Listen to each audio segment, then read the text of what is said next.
हाँ जी, बिस्मिल्लाहिर्रहमानिर्रहीम। कैसे हैं आप? खैरियत से? सबको सलाम, सबके लिए दुआ और सब अच्छे होंगे मैं उम्मीद करता हूँ। आईसीसी का तो इजलास अभी तक नहीं हुआ और आईसीसी इजलास जो होगा वो मुझे लगता है कि शायद 2-4 रोज़ और लग जाएं, क्योंकि 4 तक तो छुट्टी है यूएई में because of their national day. लेकिन यूएई में छुट्टी का मतलब ये नहीं कि वहाँ मौजूद जो पाकिस्तान क्रिकेट बोर्ड के चेयरमैन तो वहाँ मौजूद हैं, लेकिन ये जो आईसीसी का इजलास है जो बस आखिरी रह गया है, दुम रह गई है, उसकी हाथ ही निकल चुका है, उसका इजलास में फ़ैसला होना बाकी है। वो फैसले आपको मालूम है अब तक। देखिए, चेयरमैन क्रिकेट बोर्ड ने कल बात की थी, मोहसिन नकवी साहब ने, कि हम एक ऐसा फ़ैसला करेंगे जो विन विन सिचुएशन होगी। तो विन विन सिचुएशन क्या हो सकती है उस पर सस्पेंस बाकी है। आज के अखबारात अगर देख लें तो उसमें तो यह है कि दुबई में पाकिस्तान राज़ी हो गया है फॉर दी हाइब्रिड मॉडल, लेकिन पाकिस्तान फिर डिमांड भी कर रहा है।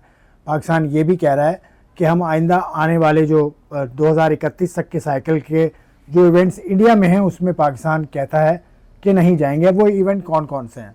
2025 में विमेन क्रिकेट वर्ल्ड कप है, वो इंडिया में होगा, तो उसमें पाकिस्तान जाएगा नहीं जाएगा वो सूरत हाल बात की है पर, लेकिन पाकिस्तान कहता है कि नहीं जाऊंगा। उसके बाद 2026 में भारत और एक और मुल्क करवा रहे हैं T20 वर्ल्ड कप, तो वो भारत को होस्ट है 2026 के T20 वर्ल्ड कप का, तो उसमें पाकिस्तान को आसानी के साथ कहीं और जगह मिल जाएगी, किसी और मुल्क में खेल लेगा। तब वक्त है कि फ़ाइनल की नौबत ना आए या सेमीफाइनल की नौबत ना आए, और उसके बाद फिर ये फैसला होगा या क्या सूरत हाल उस वक्त बनती है वो देखेंगे। उसके बाद 2029 में आईसीसी चैंपियंस ट्रॉफी है, मुकम्मल तौर पर इंडिया के कंट्रोल में। मुकम्मल तौर पर India will host the champions trophy which will be held in 2029। तो वो सूरत हाल देखनी है। और उसके बाद 2031 में जो इवेंट होगा वर्ल्ड कप का, 50 ओवर्स का मेंस वर्ल्ड कप, वो भी 2 मुल्कों में है इंक्लूडिंग इंडिया, तो वो भी इतना बड़ा मसला नहीं है। लेकिन पाकिस्तान के सामने 2 चीज़ें खड़ी हैं। एक तो विमेन टीम का जो इवेंट होने वाला है 2025 में अगले बरस भारत में, और उसके बाद 2029 में जो चैंपियंस ट्रॉफी होने वाली। तो ये तो सूरत हाल मैं आपको एफटीपी के हवाले से बताता हूँ। तो ये सूरत हाल आहिस्ता आहिस्ता वाज़ेह हो जाएगी। हर क्रिकेट बोर्ड कोशिश करता है अपने तौर पर।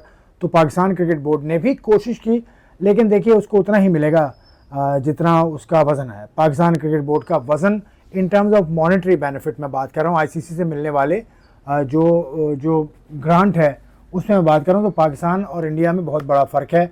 India gets 38% of the entire ICC revenue, जो कि तकरीबन 600 अरब का है।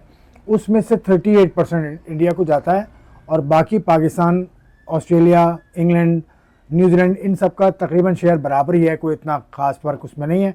तो ये तो डिस्पैरिटी नहीं कहूँगा, ये एक इम्बैलेंस है, imbalance in the sharing formula, revenue sharing formula. लेकिन वो उसकी सूरत हाल आपको पता है कि रेवेन्यू जनरेशन इंडिया से ज़्यादा होती है, तो उनको फिर मिलता भी ज़्यादा है। तो ये तो सूरत हाल रही। अब आज जय शाह साहब, भारतीय क्रिकेट बोर्ड के सेक्रेटरी, अब तो कहूँगा मैं साबिक सेक्रेटरी, उन्होंने चार्ज संभाल लिया जी। आज आईसीसी के चेयरमैन हो गए, वो 3 बरस के लिए आईसीसी के चेयरमैन हो गए। तो जय शाह साहब ने ये कैसे बने? अगस्त में आईसीसी के बोर्ड ने वोटिंग की थी, और जय शाह साहब के अपोजिशन में कोई नहीं था। जय शाह साहब was elected unopposed in August this year. तो उनको आज से चार्ज संभालना था बार्कले साहब की जगह, जिनका ताल्लुक न्यूजीलैंड से है। तो उनको जगह चार्ज संभाल लिया। और मैं फिर बताऊं कि 3 साल की टर्म है आईसीसी चेयरमैन की, और वो टर्म एक टर्म और भी कर सकते हैं, यानी maximum 2 terms are allowed for an individual who work on the post of chairman. तो भाई ये सूरत हाल है। तो आईसीसी के इनके आने के बाद क्या सूरत हाल बनेगी, इनके आने के बाद भारत का कंट्रोल कितना बढ़ जाएगा आईसीसी पे, ये सारी बातें अपनी जगह। लेकिन आईसीसी का जो तर्ज अमल है, आईसीसी काम करती है वोटिंग के हिसाब से। मतलब वो कहीं फंस जाती है ना, तो फिर वो अपने मेंबरान, जो उनके मुस्तकिल मेंबरान हैं, वो वोट करते हैं, उसके बाद फैसला होता है। किसी एक वोट की चलती एज सच नहीं है। अगर कोई तनाज़ा आ जाता है तो उसके लिए डिस्प्यूट रेजोल्यूशन कमेटी भी है आईसीसी की। तो ये सूरत हाल कानूनी हिसाब से मैं वाज़ेह करता चलूँ।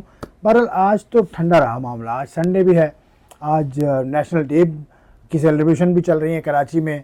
जो यूएई का जो कौंसल जनरल है यहाँ, वो एक तकरीब में भी जा रहे हैं। खैर ये सूरत हाल है। अब देखें कब बात आगे बढ़ती है, कब ऊंट करवट बैठता है किसी, तो मैं आपके साथ जुड़ा हुआ हूँ, मैं आपको खबरें बताता रहूँगा। शुक्रिया।